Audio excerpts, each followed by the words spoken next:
बिस्मिल्लाहिर्रहमानिर्रहीम। इय्याका नअबुदु व इय्याका नस्तईन।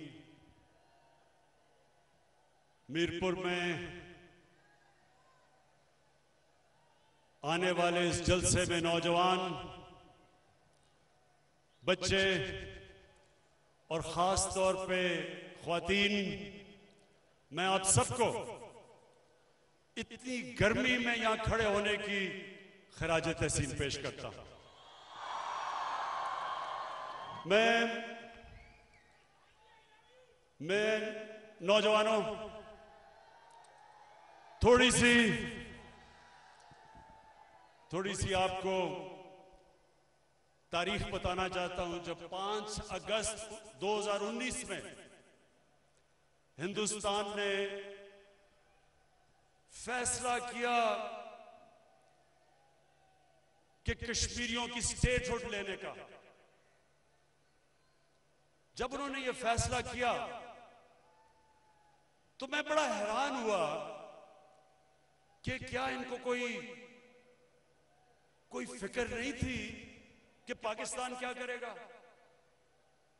और मुझे तब ये मेरे ज़हन में आया कि ये समझ रहे थे कि पाकिस्तान तो चुप करके, जिस तरह पहले था जब कश्मीर में पैलेट गन्स इस्तेमाल करके नौजवानों को अंधा किया जाता था, जब उनको एक्स्ट्रा जुडिशियल किलिंग यानी पुलिस मुकाबले में मार दिया जाता था नौजवानों को, तो कोई भी बोलता नहीं था पाकिस्तान से। बल्कि एक हमारी फॉरेन सेक्रेटरी की स्टेटमेंट है कि नवाज शरीफ का हुक्म था कि कोई हिंदुस्तान की तनकीद नहीं की जाएगी। जब वो हिंदुस्तान गया नवाज शरीफ, तो हुर्रियत के लीडर से इसलिए नहीं मिला कि नरेंद्र मोदी नाराज ना हो जाए। तो नरेंद्र मोदी गलत फहमी में था। वो समझ रहा था कि अभी भी जिस तरह नवाज शरीफ के दौर में पाकिस्तान चुप करके, हिंदुस्तान से डर के कुछ बोलता नहीं था, तो इस तरह भी 5 अगस्त को चुप करके पाकिस्तान हजम कर जाएगा। लेकिन मेरे मीरपुर के शहरियों, उसको गलतफहमी इसलिए हो गई, वो ये समझ रहा था कि जो भी पाकिस्तान का लीडर आएगा वो पहले अपनी कुर्सी का सोचेगा, अपनी जायदाद का सोचेगा, अपनी बिजनेस का सोचेगा, अपने बैंक बैलेंसेस का सोचेगा जो मुल्क से बाहर पड़े हैं, अपनी मनी लॉन्ड्रिंग का सोचेगा। इसलिए वो चुप करके बैठ जाएगा। लेकिन अल्लाह का शुक्र है, अल्लाह का शुक्र है कि मैं एक आजाद इंसान हूं। और नौजवानों, ला इलाहा इल्लल्लाह एक इंसान को आजाद कर देता है। जब आप कहते हैं कि अल्लाह तेरे सिवा किसी के सामने मैं नहीं झुकूंगा, इंसान की जंजीरें टूट जाती हैं, आजाद हो जाता है,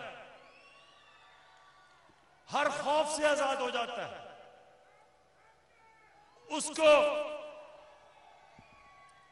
उसको ना किसी का खौफ होता है, ना वो समझता है कि कोई उसको जलील कर सकता है। जिंदगी मौत वो जानता है अल्लाह के हाथ में, और रिस्क भी अल्लाह के हाथ में। इसलिए वो आजाद इंसान होता है। और आजाद इंसान कभी किसी की गुलामी नहीं करता।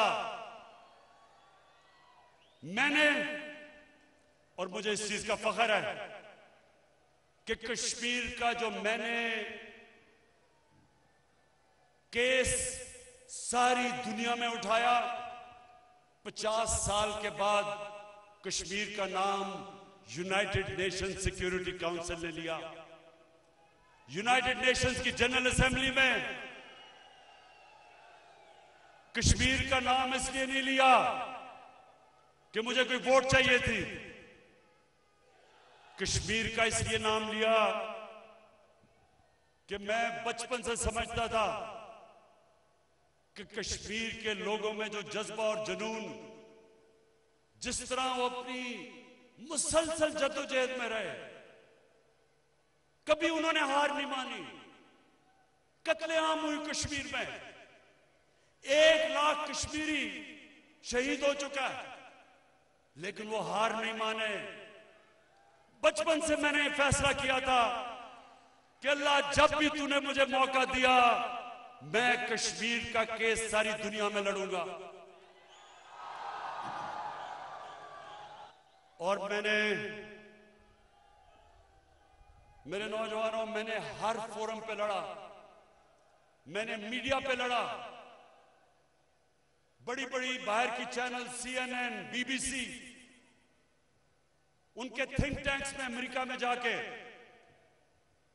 एशिया सोसाइटी, मैंने हर जगह पे जाके कश्मीर की आवाज बुलंद की और दुनिया को बताया कि ये जो RSS, हिंदुस्तान में जो RSS की गवर्नमेंट है, ये नस्ल पसंद लोग, हिंदू सुप्रीमिस्ट, ये बाकी हिंदुस्तान की माइनॉरिटीज को बराबर के शहरी नहीं मानते। ये हिटलर ने जो जर्मनी में जो नाज़ीज ने, उनका जो नजरिया था कि जर्मन रेस, सिर्फ जर्मन रेस ऊपर है और सुपीरियर है, बाकी सब इंसान नीचे हैं, ये उस नजरिए को लेके चले थे RSS। और RSS ने सिर्फ मुसलमानों पे, हिंदुस्तान पे जुल्म नहीं कर रहे, उनके जो क्रिश्चियन हैं, जो सिख हैं, सिखों की जो कत्लेआम हुई थी हिंदुस्तान में, और उनकी जो लोअर कास्ट है, दलित हैं, ये किसी को भी बराबर के शहरी नहीं समझते।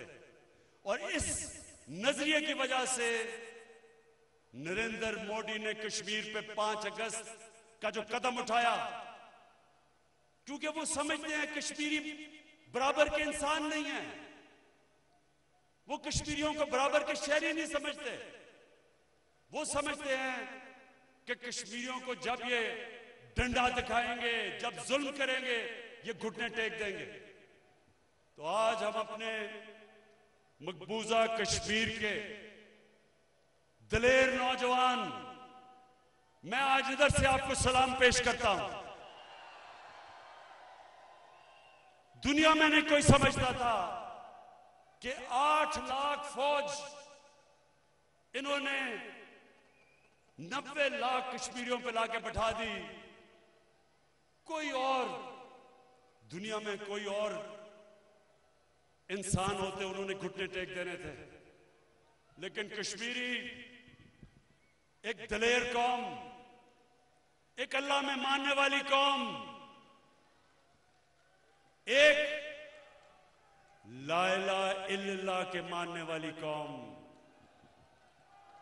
जिस तरह उन्होंने मुकाबला किया, कश्मीरी मकबूजा कश्मीर के लोगों, मैं आज आपको पैगाम दे रहा हूं कि सिर्फ आपने पाकिस्तान में हम सबका सर फख्र से बुलंद नहीं किया, और भी दुनिया में जिन लोगों पे जुल्म हो रहा है, जो फलस्तीनी हैं, जो इस्राएली उन पे जुल्म कर रहे हैं, वो भी आपकी तरफ देख रहे हैं और आपको सलाम कर रहे हैं। इंशाअल्लाह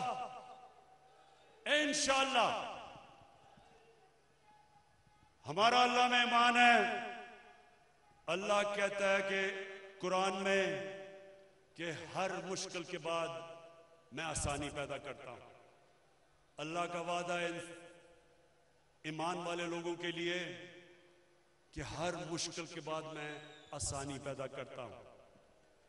ये खुशखबरी है कश्मीरियों आपके लिए, आपके सब्र के लिए। जिस तरह का आपने सब्र दिखाया, इंशाल्लाह वो दिन दूर नहीं, क्योंकि हिंदुस्तान ने जो करना था आपसे कर लिया। अब सारी दुनिया देख रही है। ये जो कश्मीर की डेमोग्राफी बदलना चाहते हैं, बाहर से लोगों को आके कश्मीर में बसाने की कोशिश कर रहे हैं, मैं आज हिंदुस्तान को कहता हूं कि आप नाकाम हो जाएंगे। दुनिया देख रही है। जिनीवा कन्वेंशन के मुताबिक ये वॉर क्राइम है। एक ऑक्यूपाइड टेरिटरी के अंदर डेमोग्राफी बदलना, यानी पॉपुलेशन की, आपने अगर बाहर से हिंदू लाके बसाए और उसको बदलना, ये जिनीवा कन्वेंशन में वॉर क्राइम है। और इंशाल्लाह हर फोरम पे पाकिस्तान ये इसको उठाएगा। और अब मीरपुर के लोगों, 25 जुलाई को मैं सिर्फ फिर से आपको एक चीज कहना चाहता हूं।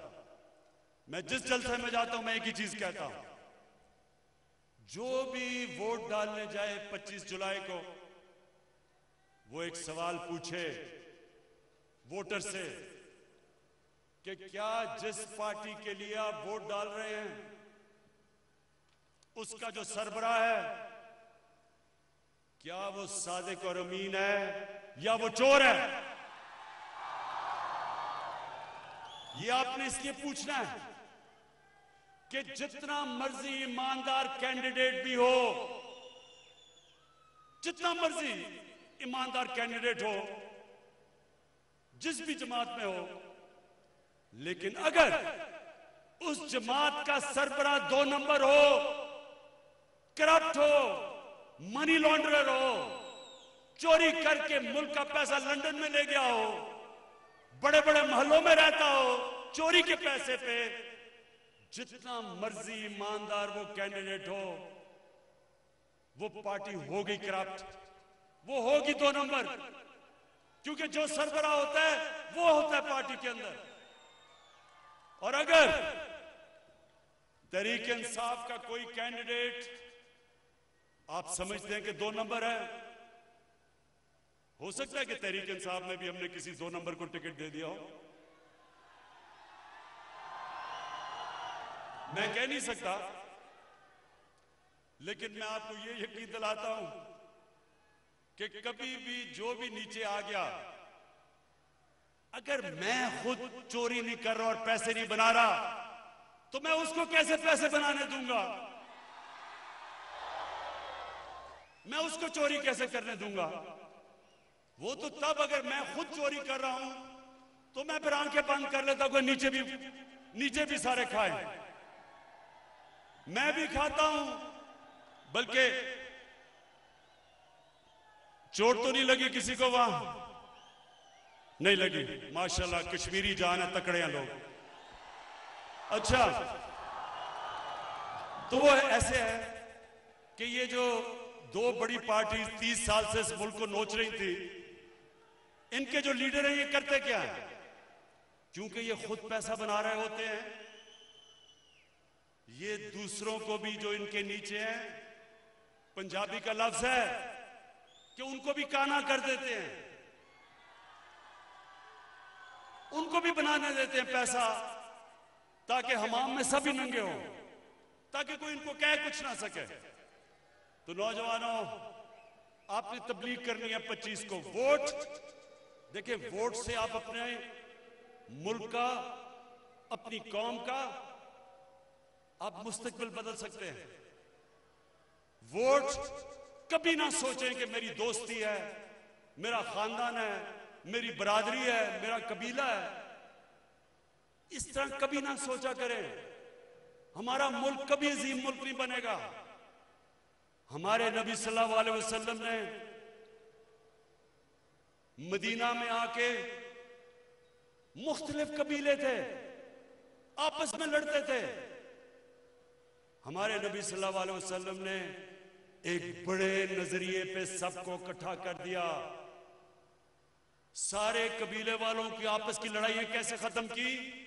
एक बड़ा नजरिया दिया, एक बड़ा नजरिया दिया, ला इलाहा इल्लल्लाह मोहम्मद रसूलुल्लाह। वही अरब थे जिनको पूछता कोई नहीं था, उन्होंने दुनिया की इमामत की, दुनिया की अजीम तरीन सिविलाइजेशन बन गई। कई सदियों तक दुनिया का सबसे बड़ी सुपर पावर बन गए। लेकिन पहले उनको इकट्ठा किया, उनके इख्तिलाफात खत्म किए, बड़ी सोच दी, बड़ी ख्वाब दी, बड़ा नजरिया दिया। तो 25 तारीख को इससे बालातर हो जाना, दोस्तियों से, खानदान से, रिश्तेदारियों से नजरिया बड़ा है। सिर्फ एक चीज देखना कि क्या जिसके लिए आप वोट डालने जा रहे हैं उसका लीडर सादिक और अमीन है या नहीं है। करप्ट लीडरों को अब वोट देंगे तो दुनिया में चले जाएं। आखिरी बात करने लगा हूं, ये आजमा लें। अच्छा ख्वातीन, वैसे मैं आपको दाद देता हूं, इस गर्मी में आप आई हैं, खराज तहसीन पेश करता हूं आपको। अपने मोबाइल फोन से सुन लें, आखिरी बात, अपने मोबाइल फोन से आप ये देखें कि कौन सी दुनिया में खुशहाल मुल्क है और कौन से वो मुल्क हैं जिन्हों में सबसे ज्यादा गुर्बत है। वसाइल की वजह से ना वो मुल्क आपको खुशहाल मिलेगा और ना गरीब मिलेगा। वसाइल की वजह से लोग ना अमीर होते ना गरीब नहीं होते। जिस मुल्क में कानून की हुक्मरानी होती है, इंसाफ होता है, जिसके सरबराह कानून के नीचे होते हैं, आप अपने मोबाइल फोन में देख लें, वो सारे मुल्क खुशहाल हैं। और दूसरी तरफ जिन मुल्कों में जितने मर्जी वसाइल हो, उसके बावजूद जिनके लीडर, जिनके प्राइम मिनिस्टर, जिनके प्रेसिडेंट वो भी करप्ट, वो करप्ट हो, मुल्क से पैसा बाहर भेजे, बड़े बड़े महलात हो बाहर, कानून से ऊपर हो, बेचारा गरीब आदमी जेल में और बड़े बड़े डाकू एनआरओ लेके बाहर फिरे, वो सारे मुल्क गरीब होते हैं। उन सारे मुल्कों में गुर्बत होती है। ये है जंग पाकिस्तान की, ये है जंग कश्मीर की।